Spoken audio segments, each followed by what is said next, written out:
Right fighters, how are we all doing? Now today I'm going to take you through hydrating for combat sports. So I'm talking boxing, MMA, Muay Thai, bare knuckle fighting, Brazilian Jiu-Jitsu, any type of combat sport. Now hydration is very important, and even a 2 to 3% dehydration can decrease your performance by around 30%, which can have a huge effect on your energy levels and you gassing out during fights and during training, especially things like sparring.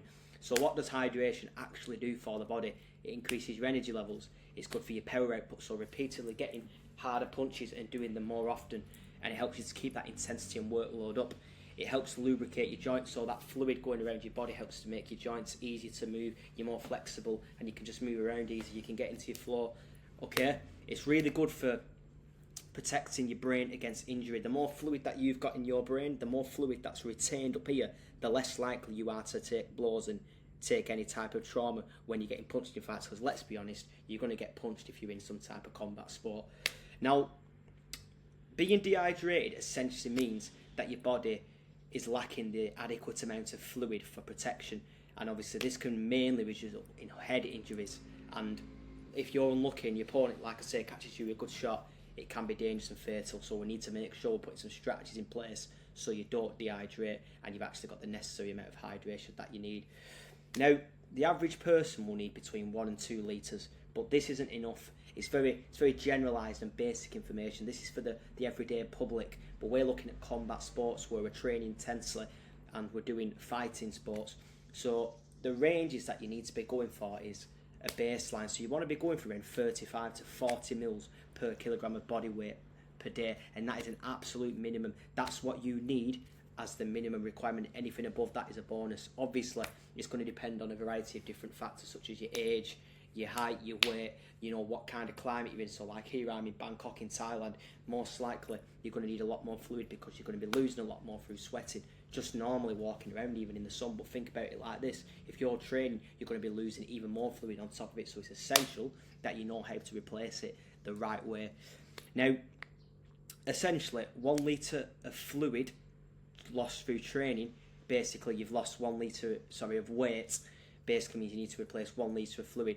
So let's look at an example of how much fluid you could replace after your session. So an athlete is 64.5 kilograms, a fighter, before they trained, and then after they trained they weighed themselves at 63.8 kilograms, and they drank 1.5 litres during training. Now it is a lot of water, but let's just say they drank 1.5 litres during training. So what we're going to do is to work out how much fluid they need to have per day is we're going to do 35 times 64.5, because that's the weight.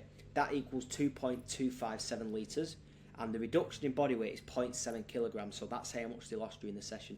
So the fluid intake, we need to add 2.257, which is their baseline fluid intake, plus 1.5 litres because that's how much they drank during the session, and then we're going to add 0.7 because that's how much they lost, and that's going to give us around 4.5 litres of fluid to have spread across the day. That's how much you need to be drinking for this particular scenario.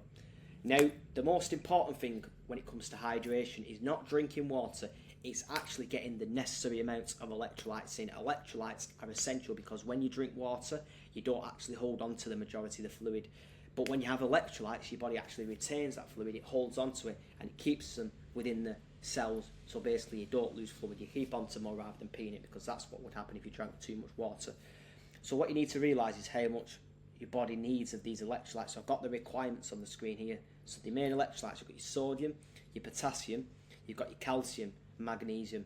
So these are basically your essential electrolytes that you need to be getting in to your diet daily. Now you can also use supplements such as creatine monohydrate. These are going to be really good as well for increasing water retention to the muscle. So again, you're holding onto more fluid, and also 3 to 5 grams of carbs per kilogram of body weight per day. Again, carbs are going to be really good for helping your body hold on to glycogen within the muscles, which also binds to water, so you're going to retain more fluid.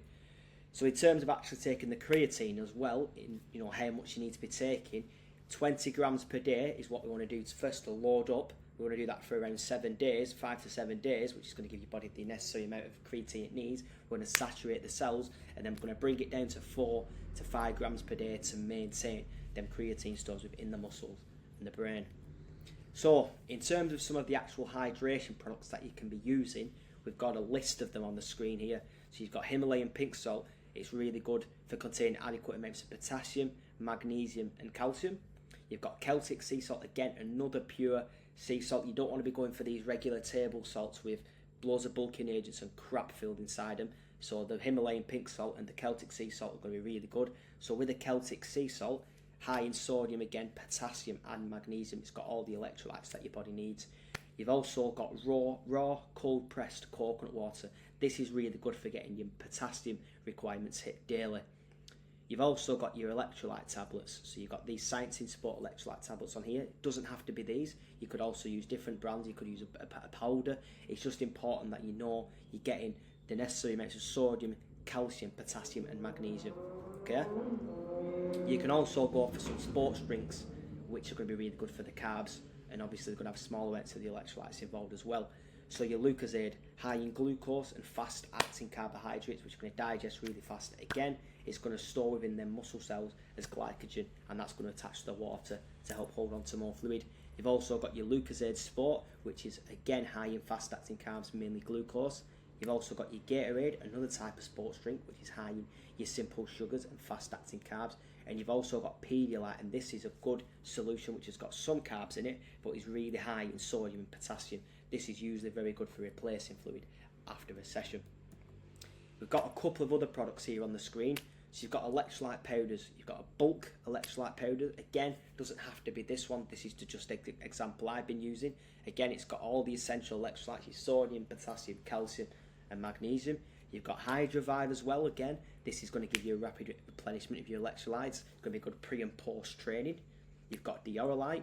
Now this one doesn't actually taste very nice. I'll have to get that one in there, but really good for rapidly replenishing your electrolytes, so your sodium, and you'd be pretty much ideal taking this after training or even after a weigh-in. A lot of fighters that I work with, I put Diorolite in the rehydration formula. Another good one, Revival rehydration sachet. So literally you get one sachet, mix it in water. That's going to be really good for your post-training electrolyte replenishment.